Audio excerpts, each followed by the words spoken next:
ಇವತ್ತಿನ ದಿನ ನಾವು ಸರ್ಕಾರದಿಂದ 2.84 ಲಕ್ಷ ಸರ್ಕಾರಿ ಹುದ್ದೆಗಳು ಖಾಲಿ ಮತ್ತು ಯಾವ ಇಲಾಖೆಯಲ್ಲಿ ಎಷ್ಟು ಹುದ್ದೆಗಳು ಇವೆ ಎಂಬುದರ ಬಗ್ಗೆ ನಾವು ಈ ವಿಡಿಯೋದಲ್ಲಿ ಸಂಪೂರ್ಣವಾಗಿ ತಿಳಿದುಕೊಳ್ಳೋಣ.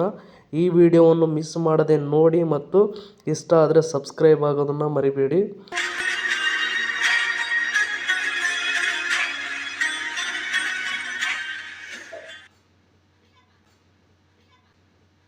ಕರ್ನಾಟಕದಲ್ಲಿ ವಿವಿಧ ಇಲಾಖೆಯಲ್ಲಿ ಬರೋಬ್ಬರಿ 2.84 ಲಕ್ಷ ಸರ್ಕಾರಿ ಮತ್ತು ಅರೆ ಸರ್ಕಾರಿ ಹುದ್ದೆಗಳು ಖಾಲಿ ಇವೆ. ಹೀಗಾಗಿ ಬಹುತೇಕ ಸರ್ಕಾರಿ ಇಲಾಖೆಗಳು ಖಾಲಿ ಹೊಡೆಯುತ್ತಿವೆ ಮತ್ತು ಇನ್ನು 2.84 ಲಕ್ಷ ಖಾಲಿ ಹುದ್ದೆಗಳ ಪೈಕಿ ಸರ್ಕಾರ ಕೇವಲ 24,300 ಹುದ್ದೆಗಳ ಭರ್ತಿಗೆ ಅನುಮೋದನೆ ನೀಡಿದೆ. ಒಳ ಮೀಸಲಾತಿಯ ಬಿಕ್ಕಟ್ಟಿನಿಂದಾಗಿ ನೇಮಕಾತಿ ಪ್ರಕ್ರಿಯೆಯಲ್ಲಿ ವಿಳಂಬ ಉಂಟಾಗಿತ್ತು. ಈಗ ಈ ಸಮಸ್ಯೆಗೆ ಬಗೆಹರಿದಿದ್ದು, ಆರ್ಥಿಕ ಇಲಾಖೆಯ ಅನುಮತಿ ಪಡೆದು ಹಂತ-ಹಂತವಾಗಿ ಖಾಲಿ ಹುದ್ದೆಗಳನ್ನು ಭರ್ತಿ ಮಾಡಲಾಗುವುದು ಎಂದು ಮುಖ್ಯಮಂತ್ರಿ ಸಿದ್ದರಾಮಯ್ಯ ಅವರು ಅಧಿವೇಶನದಲ್ಲಿ ಮಾಹಿತಿಯನ್ನು ನೀಡಿದ್ದಾರೆ.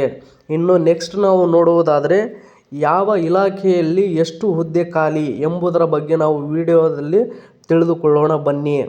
ಕೃಷಿ ಇಲಾಖೆಯಲ್ಲಿ 6,876 ಹುದ್ದೆಗಳು ಇರುತ್ತವೆ ಮತ್ತು ಪಶುಸಂಗೋಪನೆಯಲ್ಲಿ 11,020 ಹುದ್ದೆಗಳು ಮತ್ತು ಹಿಂದುಳಿದ ವರ್ಗಗಳ ಕಲ್ಯಾಣದಲ್ಲಿ 8,525 ಮತ್ತು ಸಿಬ್ಬಂದಿ ಮತ್ತು ಆಡಳಿತ ಸುಧಾರಣೆಯಲ್ಲಿ 6,190 ಮತ್ತು ಹಣಕಾಸು ಇಲಾಖೆಯಲ್ಲಿ 7,668 ಹುದ್ದೆಗಳು ಮತ್ತು ಮೀನುಗಾರಿಕೆಯಲ್ಲಿ 838 ಹುದ್ದೆಗಳು ಮತ್ತು ಆಹಾರ ಮತ್ತು ನಾಗರಿಕ ಪೂರೈಕೆಯಲ್ಲಿ 1,442 ಹುದ್ದೆಗಳು ಮತ್ತು ಅರಣ್ಯದಲ್ಲಿ 6,478 ಹುದ್ದೆಗಳು ಮತ್ತು ಆರೋಗ್ಯ ಮತ್ತು ವೈದ್ಯಕೀಯ ಶಿಕ್ಷಣದಲ್ಲಿ 37,572 ಹುದ್ದೆಗಳು ಮತ್ತು ಉನ್ನತ ಶಿಕ್ಷಣದಲ್ಲಿ 13,599 ಹುದ್ದೆಗಳು ಮತ್ತು ಒಳಾಡಳಿತ ಇಲಾಖೆಯಲ್ಲಿ 28,188 ಹುದ್ದೆಗಳು ಮತ್ತು ಕಾನೂನಿನಲ್ಲಿ 7,659 ಹುದ್ದೆಗಳು ಮತ್ತು ಅಲ್ಪಸಂಖ್ಯಾತ ಕಲ್ಯಾಣದಲ್ಲಿ 4,972 ಹುದ್ದೆಗಳು ಮತ್ತು ಕಂದಾಯದಲ್ಲಿ 10,867, ಗ್ರಾಮೀಣಾಭಿವೃದ್ಧಿ ಪಂಚಾಯತ್ ರಾಜ್ಯದಲ್ಲಿ 10,504 ಹುದ್ದೆಗಳು, ಪರಿಶಿಷ್ಟ ಜಾತಿ ಕಲ್ಯಾಣದಲ್ಲಿ 9,646 ಹುದ್ದೆಗಳು ಮತ್ತು ಶಿಕ್ಷಣದಲ್ಲಿ 79,694 ಹುದ್ದೆಗಳು, ಮಹಿಳಾ ಮತ್ತು ಮಕ್ಕಳ ಅಭಿವೃದ್ಧಿಯಲ್ಲಿ 3,391 ಹುದ್ದೆಗಳು ಖಾಲಿ ಇವೆ. ಇನ್ನು ನೆಕ್ಸ್ಟ್ ನೋಡುವುದಾದರೆ ಸದನಕ್ಕೆ ಮಾಹಿತಿ ನೀಡಿದ ಸಿದ್ದರಾಮಯ್ಯ ಅವರು ಆರ್ಥಿಕ ಇಲಾಖೆಯ ಅನುಮತಿ ಪಡೆದು ಖಾಲಿ ಹುದ್ದೆಗಳನ್ನು ಹಂತ-ಹಂತವಾಗಿ ಭರ್ತಿ ಮಾಡಲಾಗುವುದು ಎಂದು ಮುಖ್ಯಮಂತ್ರಿ ಸಿದ್ದರಾಮಯ್ಯ ಹೇಳಿದ್ದಾರೆ. ಇಂದು ವಿಧಾನ ಪರಿಷತ್ ಸದಸ್ಯ ನಿರಾಣಿ ಹಣಮಂತ ರುದ್ರಪ್ಪ ಕೇಳಿದ ಚುಕ್ಕೆ ಗುರುತಿನ ಪ್ರಶ್ನೆ ಕೇಳಿದ್ದು, ರಾಜ್ಯದಲ್ಲಿ ನಿಗಮ ಮಂಡಳಿಗಳು ಸೇರಿದಂತೆ ಸುಮಾರು 2,84,881 ಹುದ್ದೆಗಳು ಖಾಲಿ ಇದ್ದು, ಇವುಗಳನ್ನು ಶೀಘ್ರಗತಿಯಲ್ಲಿ ತುಂಬಲು ತೆಗೆದುಕೊಂಡಿರುವ ಕ್ರಮದ ಬಗ್ಗೆ ಮಾಹಿತಿ ಕೋರಿದ್ದಾರೆ.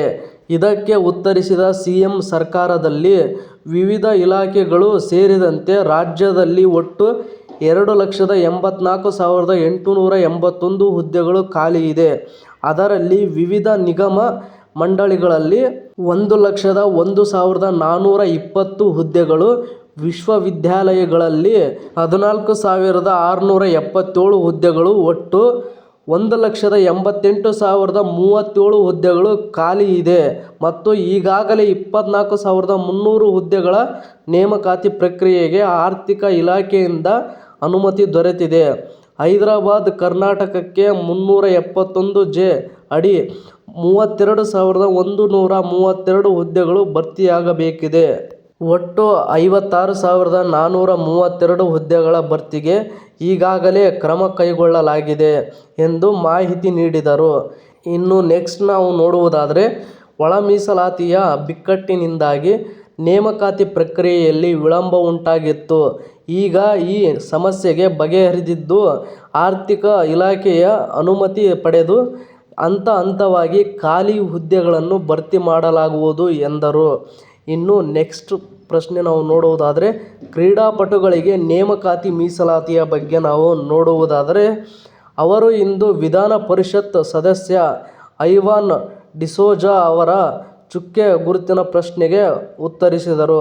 ರಾಜ್ಯದಲ್ಲಿ ಕ್ರೀಡಾಪಟುಗಳಿಗೆ ಪ್ರೋತ್ಸಾಹ, ಕ್ರೀಡಾ ಸಾಧಕರಿಗೆ ಸರ್ಕಾರಿ ಉದ್ಯೋಗದಲ್ಲಿ ಮೀಸಲಾತಿ, ಕ್ರೀಡಾ ಮೂಲಸೌಕರ್ಯ ವೃದ್ಧಿ ಹಾಗೂ ಕಬಡ್ಡಿ ಕ್ರೀಡೆಗೆ ಪ್ರೋತ್ಸಾಹ ನೀಡುವ ಬಗ್ಗೆ ಮಾಹಿತಿ ಕೋರಿದ್ದು, ಇದಕ್ಕೆ ಸಿಎಂ ಪ್ರತಿಕ್ರಿಯಿಸಿ, ಕ್ರೀಡಾಪಟುಗಳಿಗೆ ಪ್ರೋತ್ಸಾಹ ನೀಡುವ ದಿಸೆಯಲ್ಲಿ ಅರಣ್ಯ ಇಲಾಖೆಯಲ್ಲಿ ಶೇಕಡ 3, ಪೊಲೀಸ್ ಇಲಾಖೆಯಲ್ಲಿ ಶೇಕಡ 3 ಹಾಗೂ ವಿವಿಧ ಇಲಾಖೆಗಳಲ್ಲಿ ಶೇಕಡ 2ರಷ್ಟು ಮೀಸಲಾತಿಯನ್ನು ಅನುಷ್ಠಾನಗೊಳಿಸಲಾಗುವುದು ಎಂದು ಹೇಳಿದರು. ಇನ್ನು ನೆಕ್ಸ್ಟ್ ನಾವು ನೋಡುವುದಾದರೆ, ರಾಜ್ಯ ಸರ್ಕಾರ ಒಲಿಂಪಿಕ್ಸ್, ಪಾರಾಒಲಿಂಪಿಕ್ಸ್, ಕಾಮನ್ವೆಲ್ತ್, ಏಷಿಯನ್ ಗೇಮ್ಸ್ ಕ್ರೀಡಾಕೂಟಗಳಲ್ಲಿ ಪದಕ ವಿಜೇತರಾದ 13 ಕ್ರೀಡಾಪಟುಗಳಿಗೆ ನೇಮಕಾತಿ ಮಾಡಿಕೊಳ್ಳಲಾಗಿದೆ. ಪೊಲೀಸ್ ಇಲಾಖೆಯಲ್ಲಿ 70 ಕಾನ್ಸ್ಟೇಬಲ್ಗಳಿಗೆ ನೇರ ನೇಮಕಾತಿ ಹಾಗೂ 14 PSIಗಳನ್ನು ನೇಮಕಾತಿ ಮಾಡಿಕೊಳ್ಳಲಾಗಿದೆ.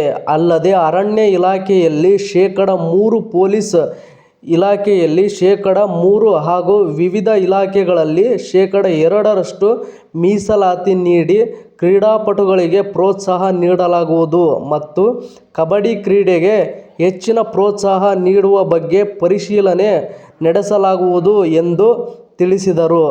ಇನ್ನು ನೆಕ್ಸ್ಟ್ ನಾವು ನೋಡುವುದಾದರೆ, ಶೇಕಡ 9 ಹುದ್ದೆಗಳ ನೇಮಕಾತಿಯ ಬಗ್ಗೆ ನಾವು ನೋಡುವುದಾದರೆ, ರಾಜ್ಯದ ವಿವಿಧ ಸರ್ಕಾರಿ ಮತ್ತು ಅರೆ ಸರ್ಕಾರಿ ಇಲಾಖೆಗಳಲ್ಲಿ ಒಟ್ಟಾರೆ 2,84,881 ಹುದ್ದೆಗಳು ಭರ್ತಿಗಾಗಿ ಬಾಕಿ ಉಳಿದಿವೆ ಎಂದು ರಾಜ್ಯ ಸರ್ಕಾರ ಮಾಹಿತಿ ನೀಡಿದೆ. ಆದರೆ ಈ ಪೈಕಿ ಆರ್ಥಿಕ ಇಲಾಖೆಯು ಒಟ್ಟು 24,300 ಹುದ್ದೆಗಳನ್ನು ಭರ್ತಿ ಮಾಡಲು ಮಂಜೂರಾತಿ ನೀಡಿದೆ. ಕಂದಾಯ, ಸಾರಿಗೆ ಮತ್ತು ಇಂಧನ, ಆರ್ಥಿಕ, ಶಿಕ್ಷಣ, ಕೃಷಿ ಇಲಾಖೆಯಲ್ಲಿ ಹೆಚ್ಚಿನ ಹುದ್ದೆಗಳನ್ನು ಭರ್ತಿಗೆ ಮಂಜೂರಾತಿ ನೀಡಿದೆ. ಒಟ್ಟು 32 ಇಲಾಖೆಗಳಲ್ಲಿ ಎ ವೃಂದದಲ್ಲಿ 562 ಮತ್ತು ಬಿ ವೃಂದದಲ್ಲಿ 619 ಮತ್ತು ಸಿ ನಲ್ಲಿ 23,119 ಸೇರಿದಂತೆ ಒಟ್ಟು 24,300 ಹುದ್ದೆಗಳ ನೇಮಕಕ್ಕೆ ಅನುಮತಿ ನೀಡಿದೆ. ಇನ್ನು ನೆಕ್ಸ್ಟ್ ನಾವು ನೋಡುವುದಾದರೆ, 2,84,881 ಖಾಲಿ ಹುದ್ದೆಗಳ ಪೈಕಿ ಕೇವಲ 24,300 ಹುದ್ದೆಗಳ ಭರ್ತಿಗೆ ಅನುಮೋದನೆ ನೀಡಿದೆ. ಈ ಅಲ್ಪ ನೇಮಕಾತಿಯನ್ನೇ ದೊಡ್ಡ ಸಾಧನೆ ಎಂದು ಕೊಚ್ಚಿಕೊಳ್ಳುತ್ತಿದೆ ಎಂದು ವಿಪಕ್ಷ ಬಿಜೆಪಿ ಆರೋಪಿಸಿದೆ. ಇನ್ನು ಇದೇ ತರಹದ ಸುದ್ದಿಗಳನ್ನು ನೋಡಲು ನಿಮ್ಮ ಜಾಬ್ಸ್ ಆ್ಯಂಡ್ ಎಜುಕೇಷನ್ ಅಪ್ಡೇಟ್ ಚಾನಲ್ಗೆ ಸಬ್ಸ್ಕ್ರೈಬ್ ಆಗಿ. ಈ ವಿಡಿಯೋ ನೋಡುತ್ತಿರುವವರು ಇನ್ನೂ ಯಾರ್ಯಾರು ಸಬ್ಸ್ಕ್ರೈಬ್ ಆಗಿಲ್ವೋ ಪ್ಲೀಸ್ ಎಲ್ಲರೂ ಸಬ್ಸ್ಕ್ರೈಬ್ ಆಗಿ ನಿಮ್ಮ ಜಾಬ್ಸ್ ಆ್ಯಂಡ್ ಎಜುಕೇಷನ್ ಅಪ್ಡೇಟ್ ಚಾನಲ್ಗೆ ಸಪೋರ್ಟ್ ಮಾಡಿ. Thank you for watching friends. ಎಲ್ರಿಗೂ ಧನ್ಯವಾದಗಳು.